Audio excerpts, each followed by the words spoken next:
Welcome, and thank you for tuning in to the human training your dog is begging for. If you're needing help understanding your dog and their behaviors, you've come to the right place. We're Charles and Laura Countryman, co-founders of Canine Culture Dog Training in Dallas. And as always, we have senior trainer and head of dog evaluations, Wyatt. Hello. Hello. Sorry, I jumped the gun a little bit. All right. And then lead trainer, Julie. Good morning. Good morning. So if you, basically from training and behavioral, emotional issues to possibly even just the health and happiness and welfare of your dog, that is our goal, to help you understand your dog better, learn more about creating behaviors you'd like to see more of, and hopefully through that, how to replace some of the behaviors you'd really like to see less of. Ultimately, the goal is to help you and your dog improve your relationship together so you can have a dog that is a joy to live with. And on today's episode, we are going to be talking about lack of boundaries equal lack of respect. So what do we mean by that? It's super important in setting up appropriate boundaries for the good of everyone in your home. That's you and your dog. Most of the lessons, private lessons that we do are, I find, all boundary related. Almost all boundary related, either dog reactivity or boundary related. Those tend to be the last lingering two things when a dog graduates training, that if we have to do a private lesson and go out to their home, our client's home, it's a boundary, or it's reactivity, which is still a little bit of a boundary because they have a practiced boundary or territory that they are still repeating at home. Yeah. And lack of structure.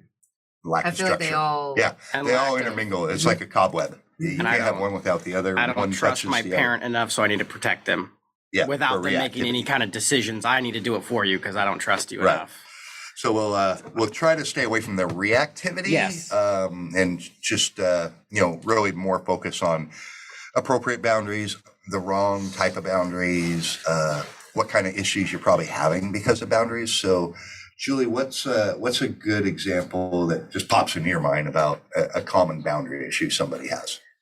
People allowing dogs that have that already have borderline aggression issues on couches.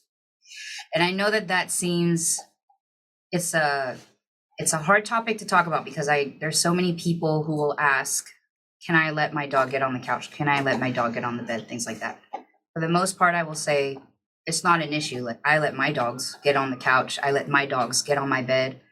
Where it becomes an issue is if you have a dog that starts to show territorial problems or resource guarding issues, then those lack of boundaries become a problem because suddenly one day, let's say your dog is on the couch and you have guests over, you really want Fido to get off.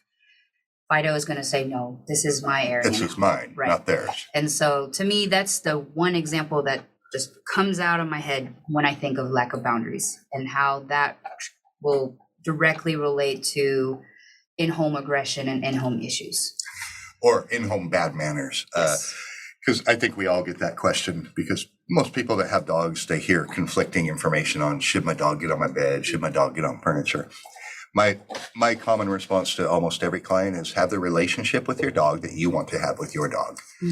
If you want your dogs on the furniture, then allow them. If you want them on your bed, then allow them. If you don't, then do not allow them. Yeah.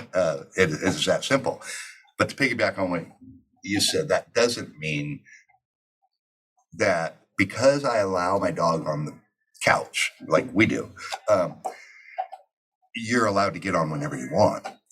I tell them, now you just have to establish there's rules and boundaries to gain access to the couch. Your good behavior is what earns you the ticket to get on the couch. Bad behavior, you're off the couch. We don't play on the couch. If you want to play, then off the couch you go. I don't need a 60-pound dog running up and down my stomach on the couch.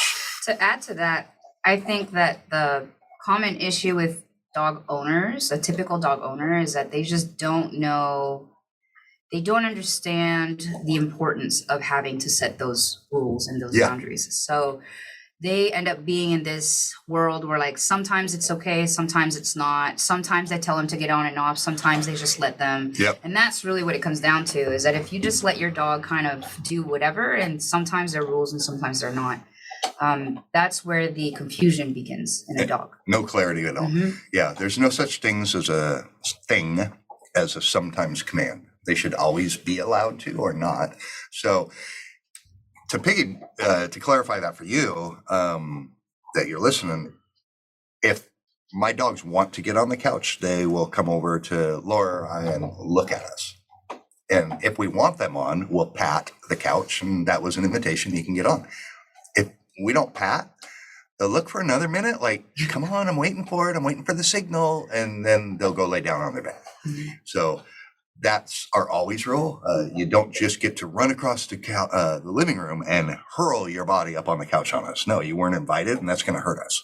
Now, if you have a 5-pound dog or an 8-pound dog, you're probably not going to get hurt. But what if you're eating your plate? Now you got mad because they knocked your spaghetti all over your couch. Well, the reason that wasn't a bad dog, that was a practice behavior that you allow, and just bad timing. It wasn't the dog's fault. He knocked your spaghetti everywhere. So even little dogs, you need to have a signal. That's all I tell my clients. Have a signal to invite them up, have a signal to put them down, and that goes for the bed too if you want your dogs. I would say one of the bigger problems with that is small dogs, people just assume they're just not a big deal. Right. Like if your Chihuahua was a 100-pound Rottweiler, you would fix its problems while it's a puppy. But because it's a 2-pound Chihuahua, you just let it get away with murder. It's so funny you just gave that analogy, because Laura and I did a private lesson for a client. The dog did a 3-week board and train with us. And the one issue they're still having is just, he's a gangster at his house. Yeah. After watching his behavior, he rules that house. And numerous times I kept telling him that analogy is, let's not pretend he's a Morkie at 8 pounds. Let's pretend he's a 90-pound dog. Would you still allow this behavior? Of course you wouldn't. It would hurt you. Right. So treat him like a 90-pound dog, and a lot of your behavioral issues we're seeing right now will evaporate, because you would never tolerate that with a 90-pound dog. It's all about perspective, right? Yeah. What was your takeaway from last night's lesson? Because I think last night's private lesson we did, it was perfect timing. It was all about boundaries. It was all about boundaries. They let the dog do whatever it wants in the house, off leash, let it run, and it's eating everything in the house. Chewing on Everything. coffee table. And the anything. dog gets frustrated, and that frustration turns into biting anything it can if it does not get its way. Bit Charles's hand up, bit my leg up. It was... He'd throw a temper tantrum. Yeah. Literally. I said, he is literally not getting his way. And right now he is the perfect example of a 4-year-old that kicks you in the shins because they didn't get what they wanted. Only he's using his teeth. So we just had to talk to them about setting boundaries, but getting him to wait to do anything. So we want him to understand how frustration works, and he could work through it, not with his teeth, just be calm. So we had to show him how to have your dog be calm. And then it's good to be frustrated, but it goes through a threshold and the dog just loses it. Yeah. So, and they were worried that their dog was aggressive. He sounds mean. He sounds like a 90-pound Roddy, but he's just very frustrated. He's throwing a temper tantrum. Yeah. He is not getting his way, and he's being a gangster. I would say that's the hardest part about dealing with dogs like that, is you need to let them have their emotions. Yep. Yeah. You can't crush it and try and make it go. It's not going to go away. You're frustrated. That is fine. You're allowed to do that. But You're not allowed to bite. Yeah, how you manifest that emotion is where we're going to have problems going on. Yeah. Right. If you want to get upset and go sit in your crate for a minute and cool down, that's fine. Yep. Or just go into a different room for me. Just fine. Yeah. But you don't get to come at me to try and get what you want. One of their issues they were having is they want to be able to sit on the couch, watch TV, and have their dog, be a chill on the couch with them. And then not happen. Oh, that wasn't happening. He was nipping on them, biting on them, and then if they weren't playing with him, then he'd bite. And if they weren't playing the way he wanted to play, or then he'd bite harder. What is this? What is this dog doing throughout the day? Exactly. So what we then asked what kind of play, and they kind of described some of the play, because as we all know, we have some structured play that we do to help a dog be more fulfilled. He's in the crate most of the day while they're at work, but that's because he's destructive. He'll chew up the house because he's bored and he's not fulfilled.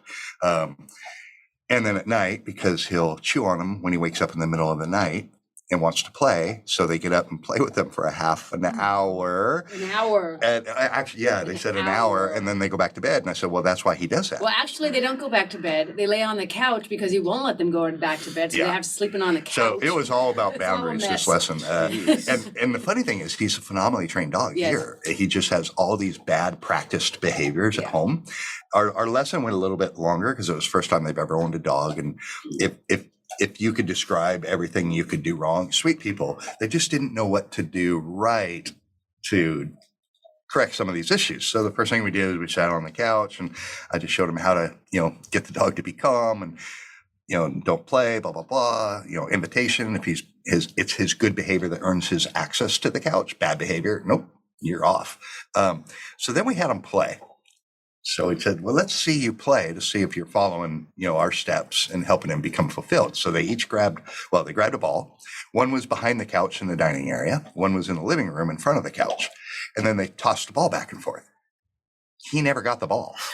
And he was jumping over the couch. And that's the kicker. So one of their main complaints is he's a freak on the couch, but they're throwing the ball across the couch. So he'd run, jump up on the couch, hurl over the back of the couch, chase the ball. She'd throw it back to him. He'd hurl over the back of the couch, up at the couch. I said, you guys got to stop. You are literally creating the couch as a part of the play.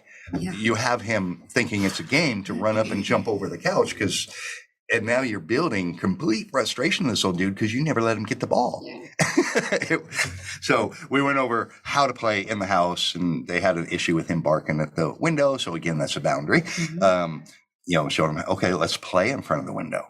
But we're not going to play. We're going to do structured play. So that way you're learning that impulse control and mixing it in with some commands. And, by the end of the lesson, it went good. I was just like, oh my God, they're literally throwing the ball over the couch, getting him to use the couch as part of the practice of play. That's a boundary. I told him, you don't ever incorporate furniture into play. Yeah. Yeah. Well, the hard part with first-time dog owner, especially when it's not just their first-time dog, it could be like their first dog in the entire family. There's no cultural anything. Right. They have no idea what you're doing. And a lot of this that we're talking about, if you grew up with dogs, you own dogs, you're like, that's common sense. That's just crazy. And you're like, no, they don't even know what they're doing wrong. Right. Because you don't know what you don't know. Yeah. That's the problem. Yeah. And it's not like you could just go Google and YouTube it, because half of everything you see on YouTube is going to be wrong and half's going to be right. But if you don't know what you don't know, how do you know which one is right and which one's wrong? So you're chasing rabbit trails everywhere, trying anything, grasping at straws. But boundaries, just have rules. And then, like you said, Julie, be consistent. That rule, you're not allowed to jump on people. You're never allowed to jump on people, period. That's the standard. Yep. So it'd be the same thing in the house. Whatever rules you're going to establish, be fair to your dog by making them always the same rule. You're not changing them. And this is where husband and wives, spouses, kids, you all have to decide what are our rules, so you're all using the same rules. Otherwise, your dog is going to work you, just like a child will. They know they can get X from dad. They'll go try dad first. Yep. I was going to add, you can also create rules. You have to create rules that you can follow through. Yes. Always. Perfect. Because for the couch, for example, my dog is a great example, Buddy. He has never been allowed on the couch for me. Right. But as of recently, when Tasha and I leave, he'll get on the couch. And I'm like, where did you do that? Where did that come from? So like now, if we do go somewhere for extended periods of time, I'll just put him in his crate so that way he doesn't have access to the couch. Right. But that's the problem that a lot of people don't recognize, is that if you work on something as important to you as having the dog not go on a couch, if you don't have something else to help them follow through with that, right. If you don't crate train your dog, if you don't put them in a separate room, if, then your dog is going to create its own rules when you're not there. Exactly. And suddenly the rules are only going to apply when you're there, and they will do their own thing when you're not. And I think that's the big key. And you can also use, we've done it because we had some furniture that was leather when we first got George. maybe it was faux leather, I don't know. But anyway, it would scratch really easily with dog nails, so we never allowed George on furniture when he was a pup. So to this day, he's not a real, now he'll get on the furniture a little bit, but he's not really motivated to get on the furniture because for the first 2 years of his life, it just wasn't a thing. And if you're wanting to train your dog, like you said, Julie, to not get on the furniture when you leave, you could do that, put him in a crate. You could put him in a different room. One thing we did was we put laundry baskets on the couch, just tipped them upside down, or, just something that occupies the space. It's super simple. You stack 3 of them together when you come home and then lay them out. So there is no access to the couch when you're gone. But you're exactly right. You got it. I even told the people, our clients this last night, if you're going to make a rule, you have to be consistent. It cannot be sometimes you're allowed. Don't correct the dog. Don't say no to your dog if you're not willing to reinforce what you just said to the dog. So what I mean by that is you tell them no. If you're not going to get up and make them stop doing it, then don't tell them no. Is it valuable enough that you mean it? If you mean it, then go take care of it. Otherwise, your dog will start to make associations when the lights are down, the TV's off, you're both in your relaxed clothes. They can get away with bloody murder because you won't get off the couch to enforce anything. And dogs will do that. They're like, I can do anything now because they ain't getting off that couch at this time of the day, or when the lights are low, or when they got popcorn. Your dog makes associations. What else from the lesson last night? Oh, yeah. I was going to say, don't make rules like that you're not willing to enforce consistently. But another part of it is like playtime. Like my dog Pickles over there, I am very, very aware of I don't want to make an athlete. Yeah. I only play with him and do things that I'm willing to consistently do. It might not be a correction or a habit that's bad. It could be a positive one of I'm not willing to run 5 miles a day. Right. Some people are, and good for you. I'm not, so I don't want my dog to build the muscle mass of running 5 miles a day. You don't want to be an athlete. Right. No, I don't at all. But it's a lot of stuff. It goes both ways in boundaries like that, because if you do crazy playtime because you're just trying to wear your dog out, and then you build this athlete, then you have this monster in your house that wants to run 10 miles a day. Yep. It's all the same kind of boundaries that you are enforcing on yourself, not just your dog. So that's a good point, because boundaries, I think most people look at boundaries as physical, like here's my table, here's the room, a doorway. Boundaries are behaviors too. So our rule is we don't play with our dogs in the house because we want our 3 large dogs that with a lot of energy to be calm in the home. You want to play, you go out to the backyard. Now, if you live in an apartment, okay, you're going to have to, work something out. Like our client last night, I said, okay, don't play in the living room, play in the dining area in front of the window that he has trouble staring at the window and barking at everyone down on the street. So establish an area that you could, but then establish how are we going to play? Be very intentional about it. You're not looking, like you said, to tire or exhaust your dog. You're looking to fulfill your dog. You're looking to stimulate them. But that's a boundary. We're not allowed to play inside. The behavior is the boundary. And if they do, they start getting rough. Oh, outside, guys. We don't freak out. We don't yell. No, outside. And we open the door and out you go. That's not a behavior that's allowed in the house. But you can make up your own boundaries. Like, that's your guys' house. Yep, exactly. My house, like my dog Pickles, me and him very much rough house, mouth on me, playing, growling. He never hurts me. Yeah. But it's fun playtime. It's personal play. Yeah. But my wife and kids do not play with that dog like that. Right. And even people like at work, you've got to intentionally ask him to play that hard. To that degree. And even then, you got to really try to get him that riled up. He knows I'm that play person. Right. Because I like it, but it's been a very firm boundary. When I ask you to stop, you stop. Yeah. And other people, they've got to really try hard to get you to play that to get hard. him to go that way. Yeah. But it's really up to you with your boundaries and your dogs, what you're willing and able to enforce. Right. Because if you don't have the skill set to play like that with a dog and make it controlled and safe, don't do that. Don't do that. Yep. Or you got a breed that can't handle it. Kind of back to what I said. Have the relationship with your dog that you want to have. Don't let a trainer on YouTube or something say, "Oh, your dog's never allowed on the furniture. That'll make him an alpha over you." No, it won't. That's insane. That's like stupid. Have boundaries. If you don't want your dog on the couch and he got on the couch, boot him off, take him Yes. off. You Yep. don't have to kick him or just say, Nope. nope, off, and get him off.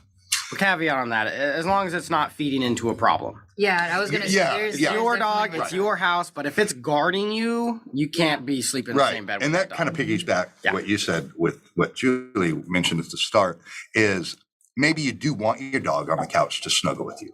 But if their behavior hasn't warranted that access, then you can't let them yet. They have to understand this is your couch, not their couch. Their behavior is the access ticket. What I do want to add to that is sometimes what we want is not what is best for the Yep. dog. That is where there's so many issues with boundaries, is that owners want their dogs to be able to get on the couch, want their dogs to be able to cuddle with them in their bed, X, Y, and Z, right? Right. The problem lands again is if there's already an underneath behavior issue there, sometimes those things are not what is best for the dog. So I do hope that, like, to whoever is listening to our podcast, that whenever you decide to create boundary structure, all these things, that you pay attention to what truly is best for your dog and not for you. Because sometimes we tend to over humanize our dogs. Yes. And we think that our dogs need Processes these things the weird same human way we do. things. Yeah. Exactly, but they really don't. I think at the end of the day, dogs are, for the most part, very simple creatures, and they just like to go with the flow. They like and easy rules. have easy rules, Yep. very clear rules, like this is what I can and can't do, and that's it. And that's what keeps them out of trouble. You is gotta those have easy rules. realistic rules. Yes. Though, if your dog does not like people, you cannot expect it to love every single person that goes into that house. Yeah. that Or would if be you have this unreal, reasonable. ADHD dog, you might have to put them on a leash and work them in front of the new person so they're not jumping all, because it's just setting them up for failure sometimes, because they just are so excited and they love people so much. And I'm glad you mentioned leash because that's what we did last night. We said your dog really, until you reframe your dog's habits in your home, because he's had his whole life to form these habits of how to operate here with you. Mhm. Put your dog back on a leash, and the dog packs a leash, drags a leash around the house so you can communicate with your dog and guide him to show him this is how to do this. This is where to go when I say this. And we're going to go in the kitchen. The leash is not a restraint tool as much as a communication tool. That's wild to me. So everyone's like, "Oh, we're in the house. You're free." And I'm like, I don't understand why the house doesn't associate the rules like outside does. Yeah. Yeah. Because outdoors, everyone puts on a leash on the dog. I wish I could have my dogs off leash 100% of the time, but it was a learning curve that you've got to earn privileges outside, but people don't realize the dog has to earn the privileges inside too. Right. You got this little wild child ruling your house, you should go back to a leash. Just like a dog, you don't trust enough off leash outside. You need to trust them inside to behave. And a leash is probably the best way to really communicate properly.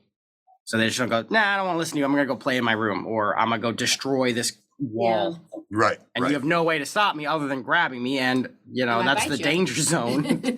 I want to be 4 feet away from some dogs when they are in that mindset.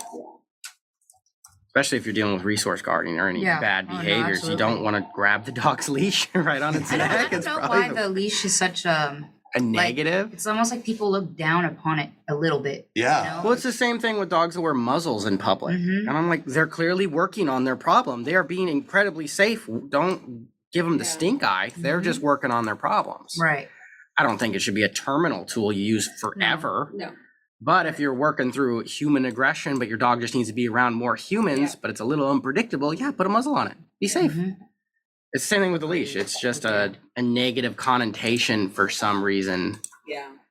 People, I think, also don't understand that if you just put in the work for a certain amount of time, like if you consistently have the leash and set the boundaries and all of that for, I don't know, 3 weeks, 3 months, however long, then afterwards your dog will know exactly what is expected. Oh, yeah. It's And then you can just take the leash off. Yeah. Yeah.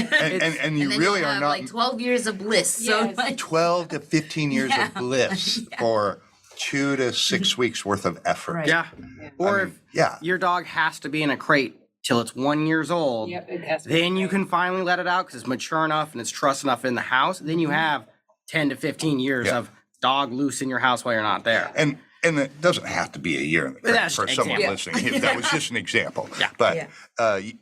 The crate is like a leash. It's a tool. Yep. Some puppies, random, go fast. Some do but- have to be in it for a year, depending on a breed. Yes. Mhm. You have a breed that needs to be confined.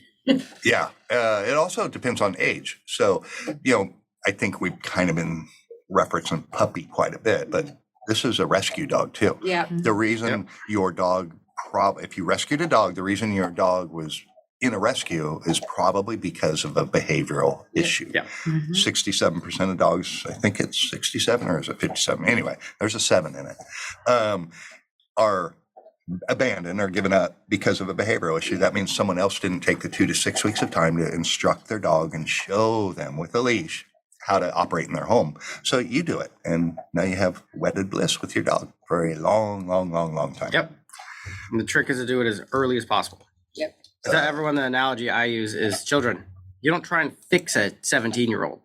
Oh, That's not when you start. You've already screwed that up. Yeah, that boat has sailed. You start out when they're like 7 or 6. You start enforcing boundaries and rules. You so start out when they're coming yes. out of the Day womb. one. Yeah. Not my quote, another trainer that we admire a lot.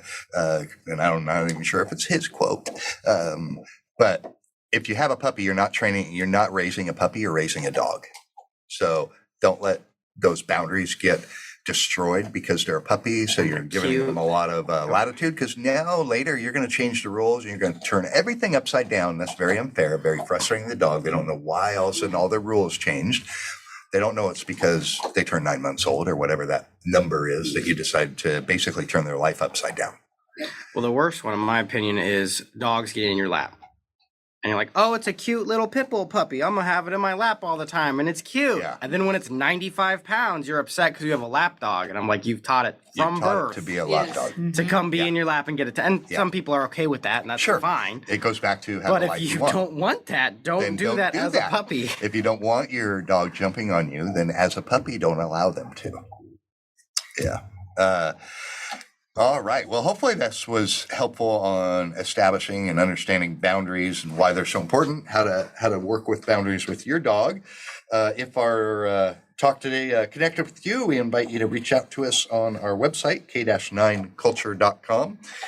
And you're more than welcome to contact us through our website if you have a question on your dog's behavior, or if you'd like to explore having us work with you and your dog in their training journey. We'd love to work with you.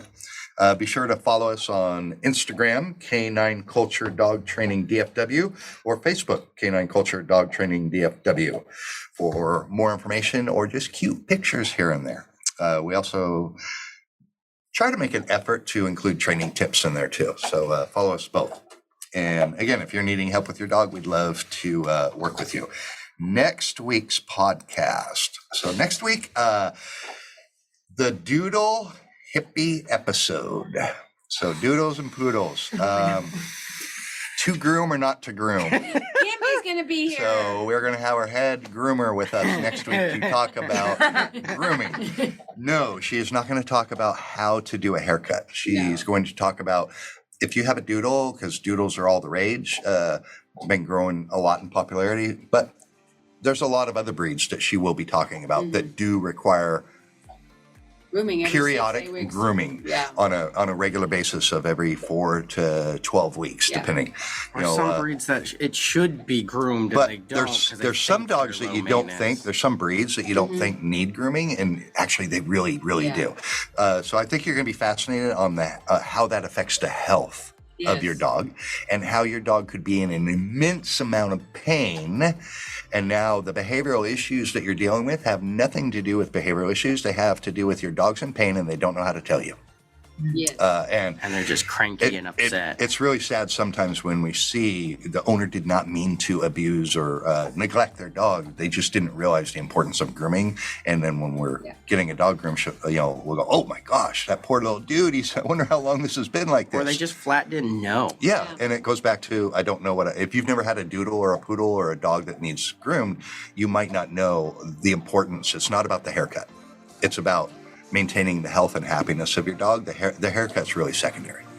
But I think you'll get a lot out of next week's episode with Kim on grooming. Yeah, we called it doodle, but it's really for any dog that needs periodic maintenance haircuts. All right. Well, until next week, go have fun with your dog.